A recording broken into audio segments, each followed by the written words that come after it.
desculpe, mas eu vou falar. Esse ano na escola as coisas vão mudar. Nada contra ti, não me leve a mal. Quem descobriu o Brasil não foi Cabral.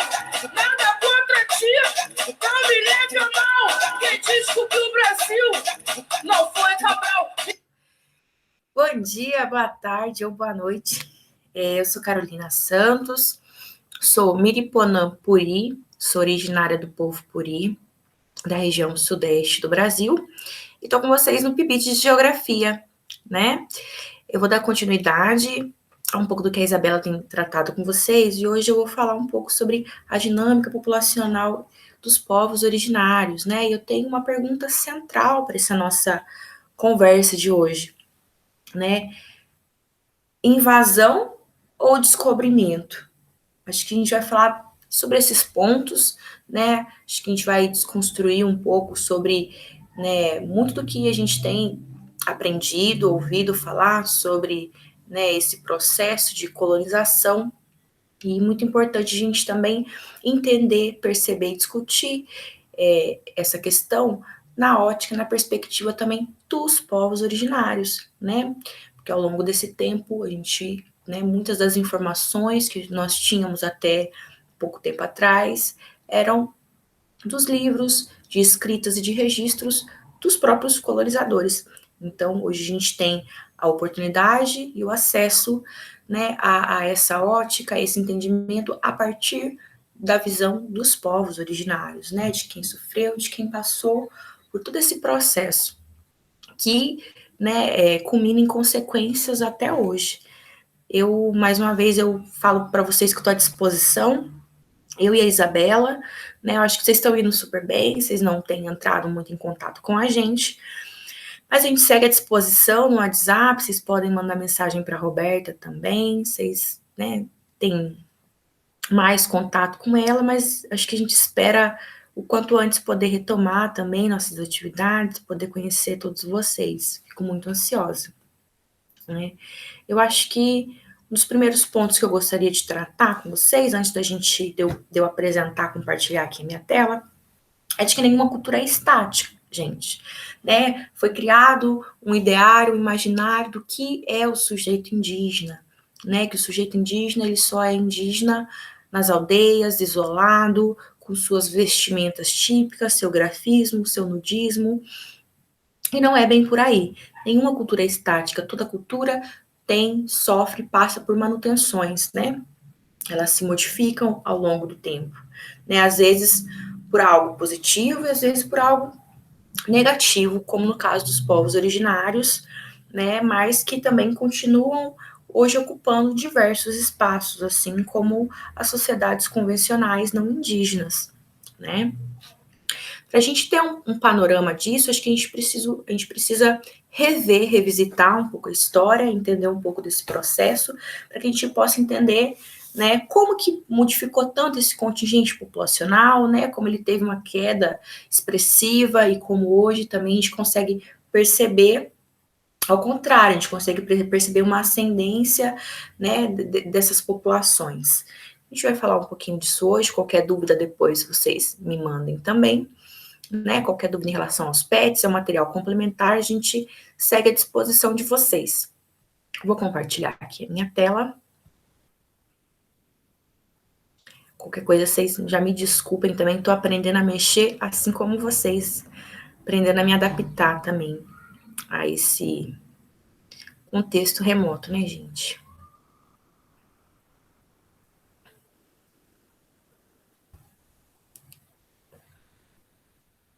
Acho que já aparece aqui para vocês.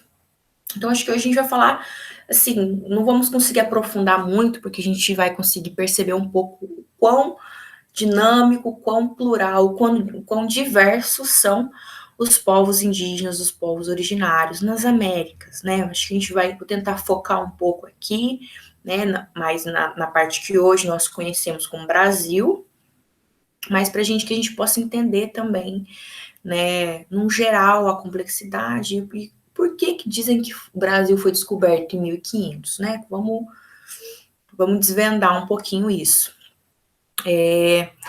Descobrimento ou invasão, né?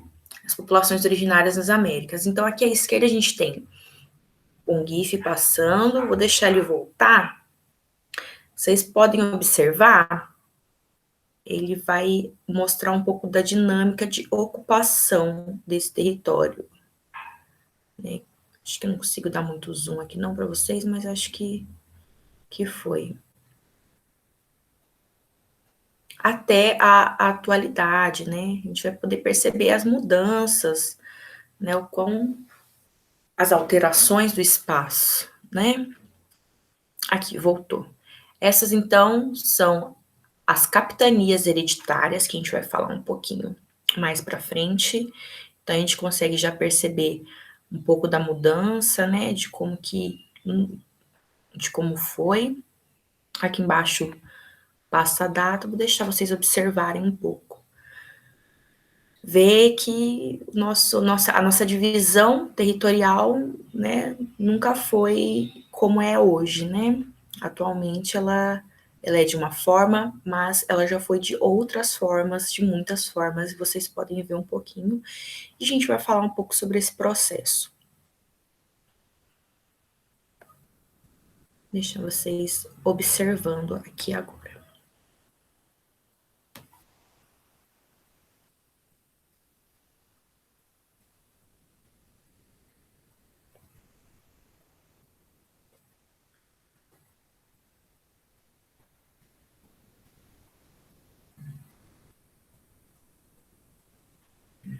Se vocês quiserem ir tomando nota, né, anotando também as dúvidas, questões, fiquem à vontade. Mas aí uma pergunta que eu já deixo para vocês refletirem, né? Mas por que será que esse espaço se modificou tanto e continua se modificando, né?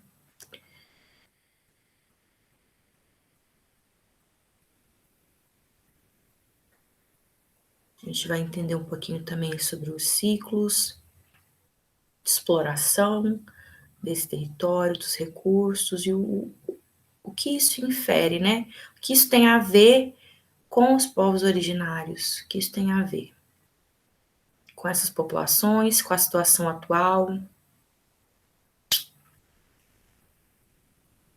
Bom, a gente já está vendo tomar uma forma mais parecida com o que a gente tem hoje e voltou. Aqui a gente tem um outro mapa com algumas das populações originárias que aqui estavam em 1500, né? A gente tem 1500 como referência, né? Que foi uma entrada mais incisiva, né? Que foi realmente um ponto de chegada de muitos estrangeiros para esse território, né? A fim de dominá-lo, de colonizá-lo. A gente vai entender um pouco melhor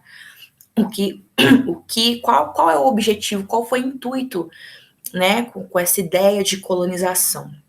Então aqui a gente tem, né, algumas etnias, eu vou ler aqui alguns nomes, né, vou ler mais os do litoral para a gente ter uma noção, né, de quais foram os que tiveram primeiro contatos, que mais sofreram inicialmente com esse contato, né, os povos Caetés, Potiguar, vou passar aqui o laser para vocês verem, Potiguares, Caetés, Tupinambás, Aimorés, Tupiniquins, Botocudos, Goitacás, os Tamoios, aqui novamente os Tupiniquins. Tupiniquim, ele foi uma ramificação, né, uma subdivisão do povo Tupinambá. O povo Tupinambá, ele tá, em 1500, ele tá no ápice da sua expansão territorial, né, no ápice da migração, de ocupar e de crescer sua população, e de, né, como foi crescendo sua população, eles foram necessitando de mais espaço, de mais território, né? Aqui embaixo, no sul, nós temos os carijós, o povo guarani. Então, todos esses povos, nesse momento, eles já possuíam uma organicidade, já possuíam uma forma de se organizar no espaço, né? Também já possuíam uma dinâmica muito intensa de migração, principalmente em busca de recursos naturais, em busca de alimento, de uma terra fértil, abundante, de água, né, de locais geograficamente abrigados, né, abrigados de animais, abrigados de inimigos, né, porque a gente não pode excluir, né, a questão de muitos conflitos internos entre esses povos, então eles já possuíam sua dinâmica, né? E aí a gente tem uma estimativa de 5 milhões de indivíduos no processo de invasão. 5 milhões de indivíduos, 1.000 povos, e assim, sem muita estimativa de línguas, né?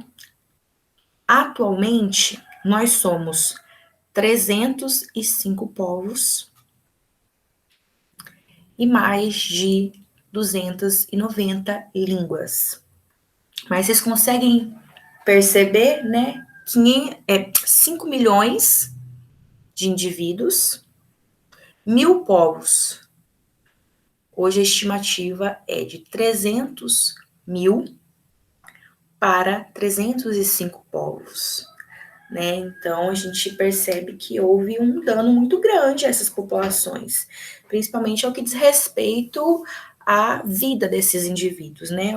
Houveram muitas mortes, mas para além dessas mortes físicas, houveram também o que nós chamamos de epistemicídio, que foi a tentativa de apagar as tecnologias desses povos, e também o etnocídio, que é uma outra forma de tentar apagar, de tentar exterminar esses povos, né, com o objetivo de se fixar, de dominar esse território. Deixa eu passar aqui para um outro slide. Só um minutinho. Então, a gente consegue identificar, né, que houveram grandes transformações, né, tanto, assim, transformações socioespaciais, né, tanto com as populações que aqui já estavam, quanto com, né, com o território. A gente conseguiu perceber a partir daquele mapa que as coisas, as divisões, principalmente as divisões das terras, elas foram se modificando bastante, né, até a gente chegar na situação atual dos dias de hoje. E a gente consegue já refletir sobre esse processo e suas consequências, né? Aqui nós temos um título Povos Originários em Abya Yala, ou Abya Yala. Mas, Carol, né, o que é essa palavra Abya Yala? Para o povo Kuna, é um nome dado ao continente americano pelas populações originárias, né? Então, a maioria das populações originárias reconhecem esse continente como Abya Yala. E Abya Yala significa terra fértil, terra florescente, terra viva, né? Terra abundante. Isso se dá em contraponto ao nome imposto, né? Ao nome dado pelos europeus. Então, os europeus chegaram trazendo grandes transformações, grandes modificações, grandes impactos, né? Então, as populações originárias, elas possuem algo que se chama cosmovisão. Todos nós, né? Todas as populações possuem cosmovisão. O que seria isso? Seria a forma com que esses sujeitos, eles se reconhecem e se identificam no mundo. A forma com que eles lidam e entendem a formação do mundo, cada cultura de uma maneira, né? Cada cultura com uma especificidade, ou seja, cada cultura entende de uma forma muito específica e particular a formação do mundo, a espiritualidade. E a gente vai observar alguns desses pontos, e eu peço que vocês prestem agora muita atenção nas datações que eu vou falar para vocês, né? Porque a gente está refletindo aqui. Mas o Brasil não foi descoberto em 1500? Né? Acho que eu quero que vocês prestem bastante atenção nas datações, tá? Se vocês puderem tomando nota, é bem importante. Aqui nós temos algumas imagens de construções e também algumas pinturas, né? Muitos dizem que os povos originários são ágrafos, ou seja, eles não têm escrita, são selvagens, são incivilizados. Eu acho que a gente consegue perceber que isso não é verdade, né? Tanto pelos registros históricos, né, quanto pelos seus não descendentes, gente. Eu acho que esse é um outro ponto que eu vou falar um pouco mais para frente, mas pelos sujeitos que ainda pertencem a esse povo e que estão, né, na atualidade conservando, buscando manter de alguma forma as culturas e tradições, mas isso também não impede, não, esses sujeitos eles não são menos indígenas por viver na dinâmica, né, atual, contemporânea. Então aqui a gente tem o Império Maia, né, que foi um grande império na região atual do México, né, na América Central, datado de 3.800 anos.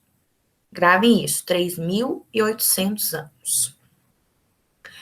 Nós temos algumas pinturas, a gente pode fazer uma leitura, né, de um pouco de como que era a cultura, as crenças, né, através desses objetos, né, entender como que era essa cosmovisão desses povos.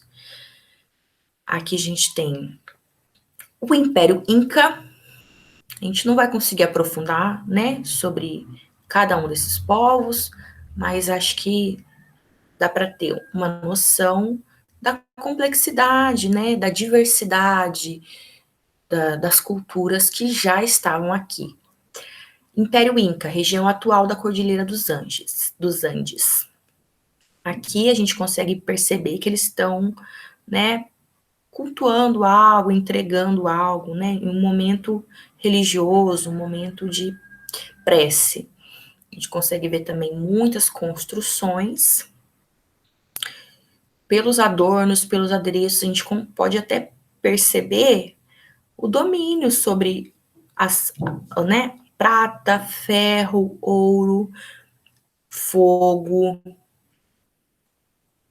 Então, são muitas as complexidades, as tecnologias desses povos, né? Tanto a parte escrita, a parte oral, a parte de entendimento de agricultura, né? Então, aqui, o Império Inca, datado, pessoal, presta atenção nessas datas, viu? Datado de 6.500 anos. 6.500 anos. Deixa eu ligar aqui o laser. Desculpa. Aqui nós temos a cerâmica Marajoara, na região atual amazônica, datada de 3.500 anos. Outro ponto muito importante, que a gente sempre também escuta falar, é sobre as grandes navegações, né? Porque até então as grandes navegações que culminaram na chegada dos europeus a esse continente, né? E isso não é verdade, né? A gente tem datação de 10.000 anos, pessoal, de relações comerciais e políticas. Então, relação de comércio, né? De troca, de casamentos, de acordos, né? Enfim, de muitas relações entre povos do litoral sul-americano e povos da Oceania, Polinésia, Nova Zelândia, enfim, ali nessa região já havia uma dinâmica de relações há 10.000 anos, datada de 10.000 anos atrás. Então, né, como assim o Brasil foi descoberto em 1500? Deixa eu voltar aqui. Então, outro ponto importante para a gente entender, a partir do momento que os europeus chegam nesse continente e já se deparam né, com esses grandes impérios, com populações, né, que estão em ápice de expansão territorial, que estão migrando, né, por diversos motivos. eles se deparam, mas eles já chegam com um plano, gente. Né, essa história de que o Brasil foi descoberto em 1500 não procede, até mesmo porque, vou mostrar para vocês aqui nesse mapa, né? Aqui esse mapa da esquerda, a gente tem aqui uma linha, né? A gente tem aqui uma linha imaginária e a gente tem, né, duas porções divididas. Aqui nós temos terras pertencentes a Portugal e terras pertencentes à Espanha. Mas acredito que vocês estão reconhecendo esse recorte, né? E atualmente essa parte ela não pertence à Espanha, ou seja, né? Aqui, pelo menos essa parte aqui, Portugal também invadiu. Essa linha imaginária que nós temos aqui é chamado de Tratado de Tordesilhas. Deixa eu fechar aqui rapidinho a apresentação. Tratado de Tordesilhas. Mas o que seria esse Tratado de Tordesilhas? Acho que a gente consegue perceber que esse território ele já estava em disputa. A coroa portuguesa e a coroa espanhola já tinham, né, já tinham espreitado, já tinham uma noção, não uma noção completa da proporção desse continente, desse território, dessa parte que eles se achegaram, mas mesmo assim eles já estavam em disputa, ó, essa parte é minha, eu quero essa parte, e com isso, em 1494, 6 anos antes de 1500, 1994, eles já tinham feito um acordo na cidade de Tordesilhas, por isso leva esse nome, eles já tinham feito um acordo advindo já de uma outra dinâmica complexa também, política, né, já estavam em um outro período de dominação, e com isso, né, esse território já estava delimitado, qual parte seria de quem, independentemente de quem já estava aqui, né?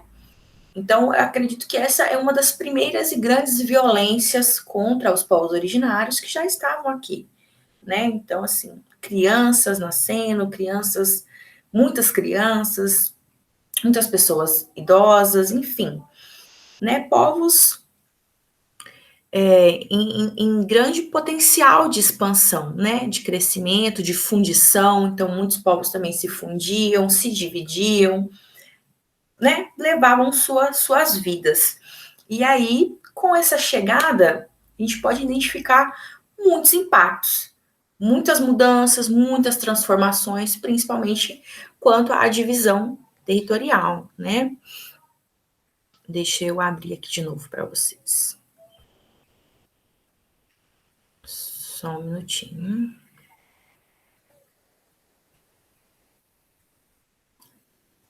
Então, a gente consegue observar que essa chegada, ela trouxe muitas coisas consigo, muitas modificações, muitas alterações.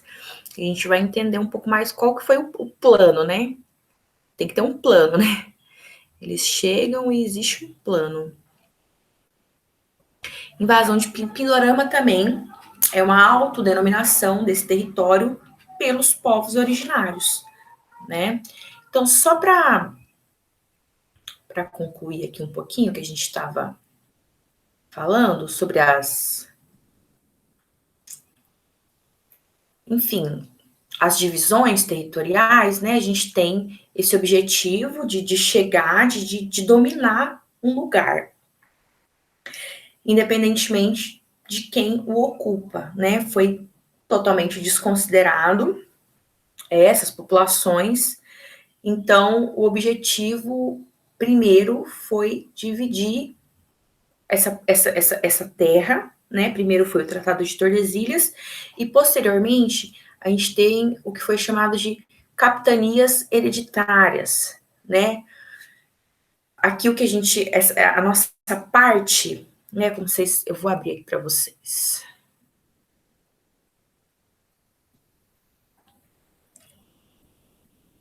Tô apanhando um pouco aqui, mas a gente vai aprendendo.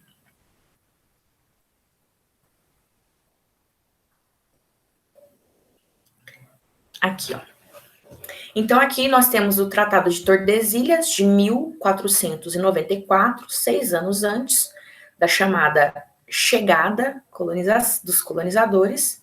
Então, a gente já tem uma divisão territorial, a gente já tem uma linha aqui definida, essa parte de Portugal e essa parte da Espanha, segundo eles, né? E após a chegada, né, ainda respeitando o Tratado de Tordesilhas, foi dividido em 15 partes, chamadas capitanias hereditárias. A gente não vai aprofundar muito nelas, mas para a gente entender um pouco dessa transformação, do que ocorreu com essas populações que estavam aqui, né?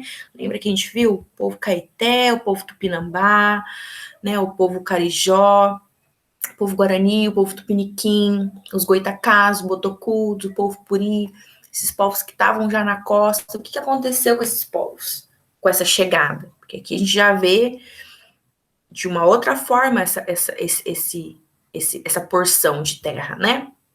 Então, foi dividido em 15 partes, são as chamadas capitanias hereditárias, as 15 capitanias hereditárias, né? Maranhão, Ceará, Rio Grande, Itamaracá. Desculpa, gente. Pernambuco, Baía de Todos os Santos, Ilhéus, Porto Seguro, Espírito Santo, São Tomé, São Vicente, Santo Amaro. E tem mais, né? E aqui a gente tem, posteriormente, né, a gente percebe que os europeus acabam ainda dominando um pouco mais do continente adentro, né? Mas até o momento, com esse intuito de se fixar nesse território, de não perder esse território para outros invasores, que eles chamaram também de estrangeiros, mas enfim, todos eram estrangeiros nessa terra, tentando disputá-la, dominá-la, né? À custa de muito sangue e muito interesse, né? De lidar com os nossos recursos. Então, a gente tem as 15 capitanias divididas com esse objetivo.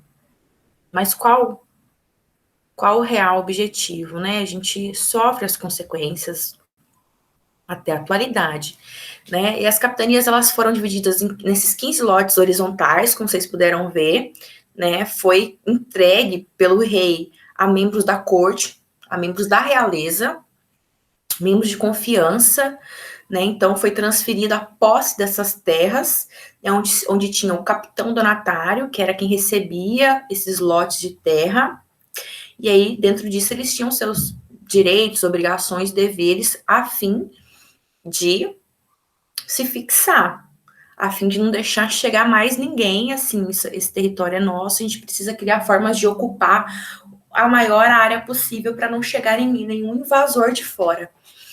Controverso, né?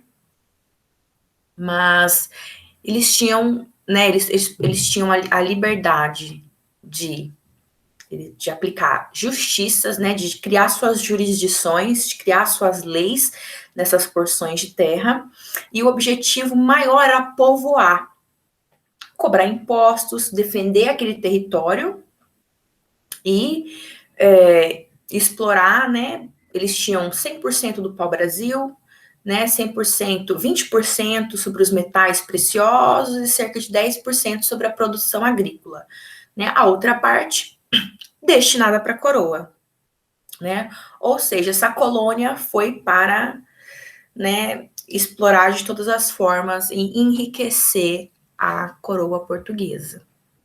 Então, a gente tem, né, com esses objetivos, afastar os invasores estrangeiros, né, essas capitanias hereditárias têm essa finalidade de criar vila, de dividir latifúndios para o cultivo de cana-de-açúcar, que é né, para além do pau-brasil, que foi o primeiro ciclo de exploração.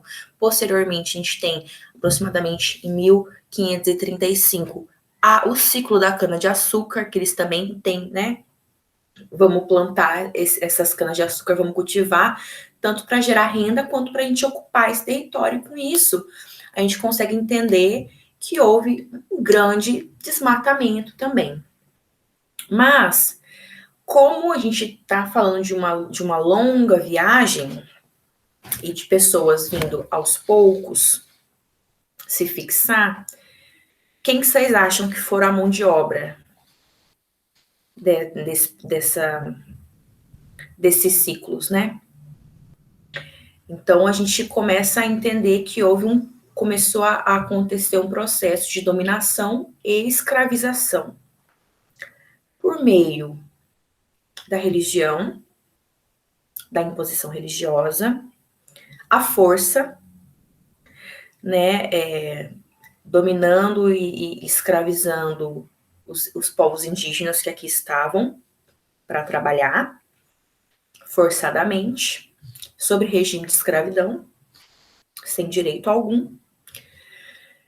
As mulheres, acho que vocês já sabem o que aconteceu, né? Elas foram utilizadas para parir a pátria, né? Elas foram capturadas. Muitos de nós temos aquela história, né? Que minha avó foi pega no laço. Então, isso já ocorre, né, desde a invasão. E a gente tem esse governo geral que começa a se instaurar, né, uma nova dinâmica, novas coisas começam a acontecer, né? O objetivo de organizar, administrar essa colônia, né? O governo, ele cria, né, essa capitania de Salvador, que é uma capitania onde tem um governador muito importante, né, Duarte Costa, e o governador Mendes Sá, na capitania de São Vicente, que começam a ordenar, né, a captura dos povos desses indígenas, principalmente dos tupinambás, que habitavam ali a região de São Vicente, que é litoral paulista, né, hoje é litoral paulista, litoral sul e norte paulista.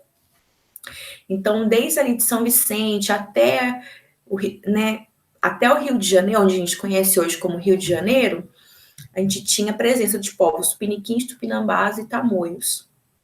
E houve uma grande resistência, né, chamado de Confederação dos Tamoios, a gente pode falar um pouco disso em outra hora, se vocês tiverem interesse, que culmina que, assim, o que acontece de consequência é um tratado de paz que não houve paz, né? Houve um tratado de paz entre os povos do litoral, da costa brasileira ali, que hoje a gente entende como Sudeste, né?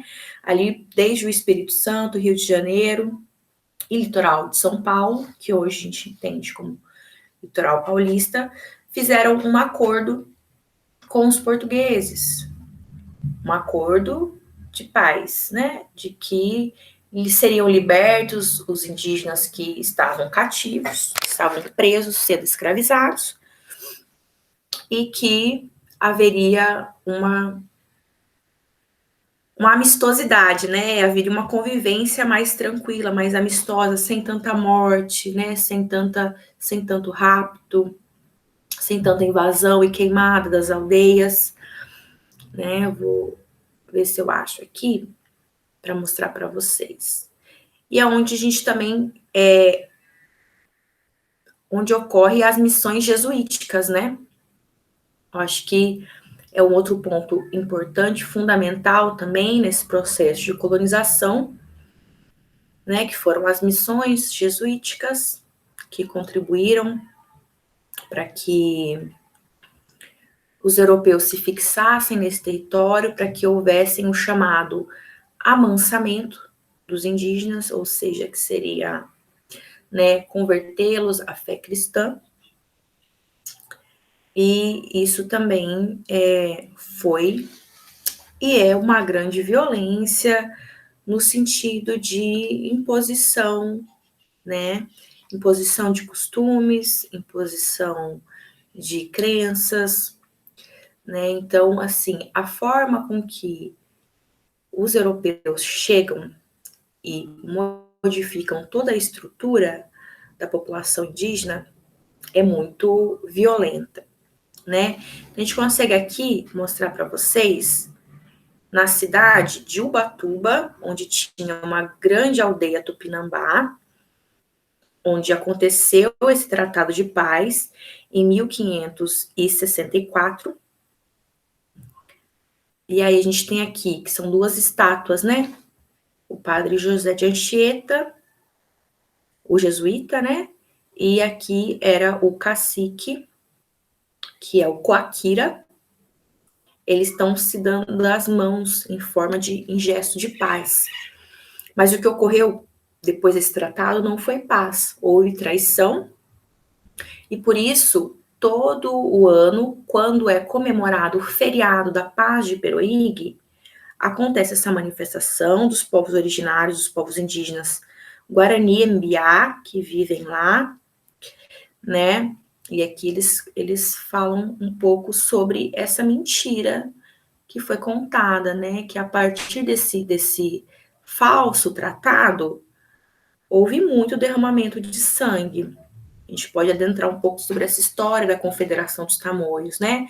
Dos 5 grandes caciques que se juntaram para combater a invasão, a colonização, né?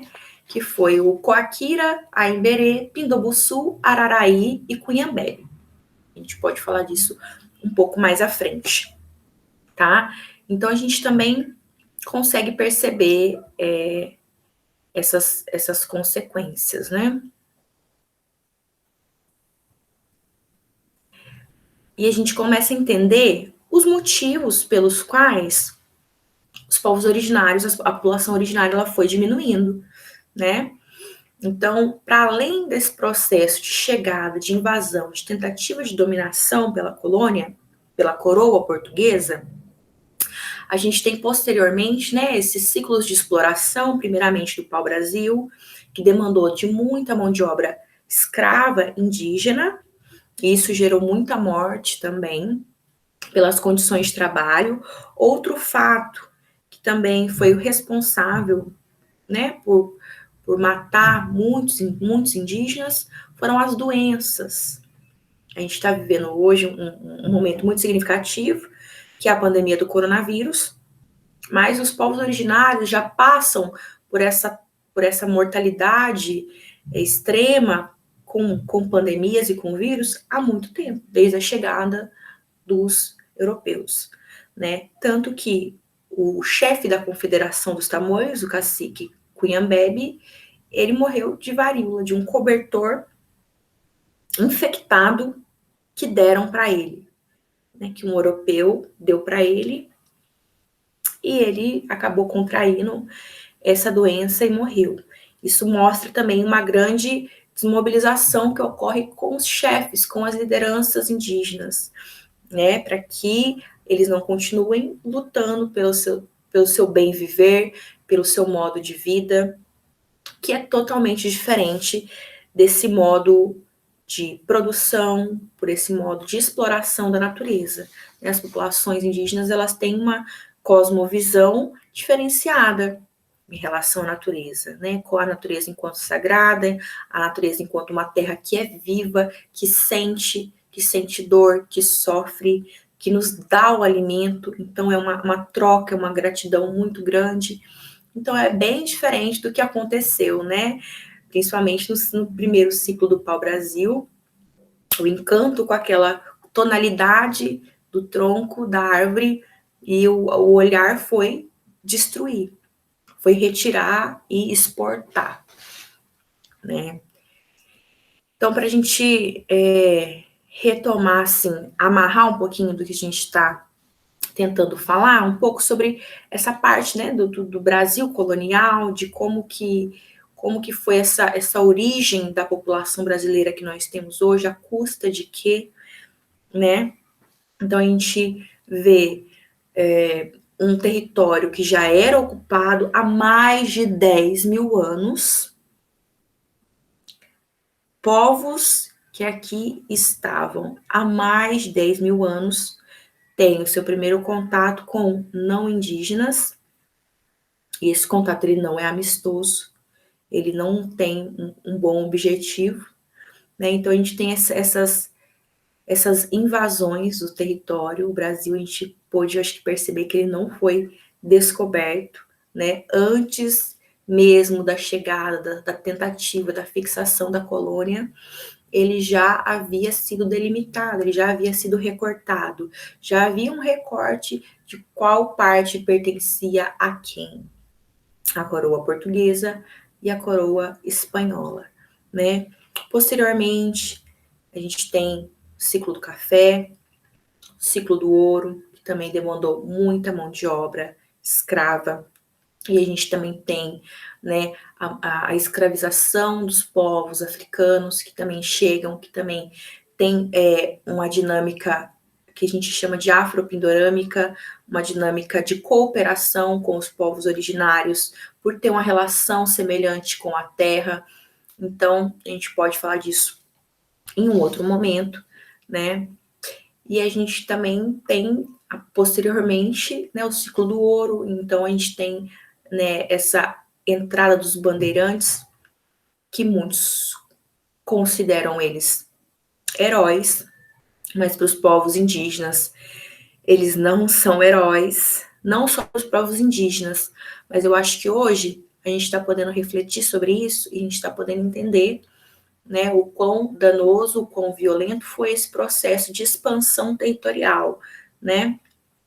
Existe um monumento em São Paulo que chama Empurra Empurra, que é um monumento em homenagem aos bandeirantes. Nesse monumento tem lá escrito uma frase assim: bradam achas e empurram quilhas, vagueando pelas Tordesilhas. Mas o que é isso, né? Isso significa que eles foram além das Tordesilhas, eles foram além da linha demarcada. Eles são tidos como heróis por expandirem o território português, por expandirem e concederem mais terra, mais concentração de terra para a coroa portuguesa. Mas à custa de quê? Né? Novamente, escravização dos povos originários, dos povos indígenas, desmobilização desses povos, né? Separação, fragmentação dos povos e também, né, essa tentativa, mais uma vez, de apagamento. Como a Isabela comentou, citou com vocês, sobre esse plano eugenista, o plano de branqueamento da população, isso tudo faz parte da tentativa de extermínio dos povos originários, né? De uma tentativa de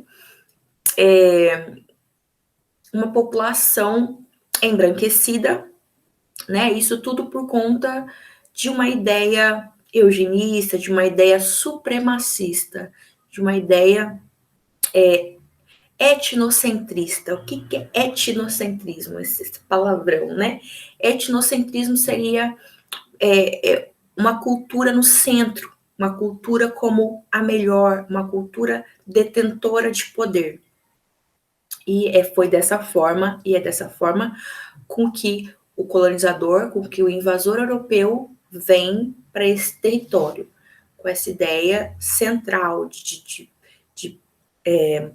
potência, né, de superioridade aos povos que estavam aqui. Os povos que já estavam aqui foram totalmente subjugados, foram tidos como burros, ignorantes, incivilizados, selvagens. Eu acho que assim, a gente não conseguiu adentrar muito hoje sobre cada povo, porque, né, atualmente são mais de 305 povos só aqui no Brasil. Então a gente pode perceber que é um tanto diferente do que a história que é contada para a gente, né? Com essa ideia, com essa imaginação que o europeu chega até a gente, né? E a gente consegue perceber também, hoje, uma ascensão, uma retomada de povos indígenas nesse território. Em 1917, a Lei Pombalina, ela dizia que nós, indígenas, que os povos indígenas não podiam colocar na certidão de nascimento que eram indígenas. Isso também fortaleceu o apagamento cultural desses povos. Fortaleceu, né, o apagamento dessas identidades. Os povos indígenas também foram desconsiderados, foram excluídos da Constituição Federal de 1924. em 1988, foram inclusos. Foram inclusos também no IBGE, né, atualmente. E com isso, com a Convenção 169 da Organização Internacional de Trabalho, a OIT, ela garante a autodeclaração a povos que se reconhecem como originários. Eu vou até abrir aqui com vocês para eu ler, porque ela é bem interessante, e é por conta dessa autodeclaração, desse reconhecimento, dessa possibilidade de afirmar a identidade que muitos povos têm retomado as suas origens, né? Tem dito, tentaram apagar, tentaram dizer que a gente não existe mais, mas estamos aqui, né? Deixa eu ver se eu abro aqui.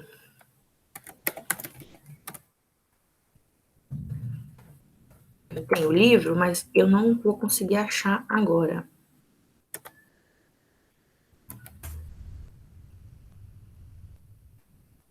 Deixa eu ver se eu acho aqui.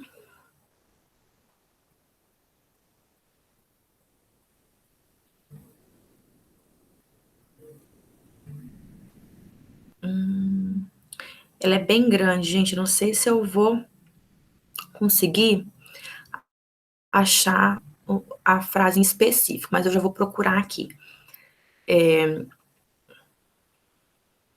Então, acho que assim, para a gente concluir, né, e entender um pouco melhor sobre esse processo, a gente realmente entender que não foi uma descoberta, né, que eles chegaram aqui e não tinha nada e eles simplesmente, né, vou aproveitar desse espaço, dessa terra. Não.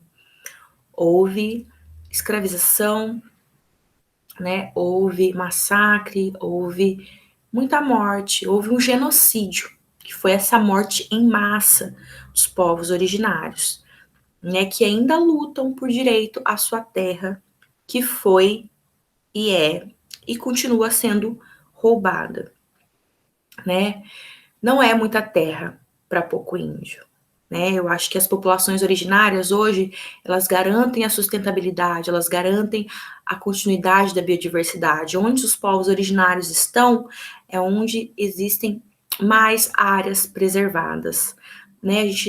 Hoje eu não vou conseguir falar aqui com vocês, mas a gente pode ver o quão degradado foi e continua sendo a Mata Atlântica, né? Continua sendo um dos biomas mais degradados. E a gente consegue identificar a diferença, né, de como era quando os povos originários tinham esse espaço, né, para si, não para si, porque essa questão de posse, de propriedade privada, ela vem com o europeu, né? Depois eu posso mandar para vocês essa parte da Convenção 69, mas atualmente, né, pessoas que descendem desses povos originários, eles têm esse direito de se autodeclarar, de se autorreconhecer como pertencente ao povo, né? Retomar essa ruptura que ocorreu num dado momento. Bom, pessoal, espero não ter me delongado muito, espero que vocês ouçam, aproveitem, tirem dúvidas também. Vou interromper aqui a gravação. Até a próxima. A gente vai se falando pelo WhatsApp também, da forma com que der, até que a gente possa, todos vacinados, retomar as nossas atividades.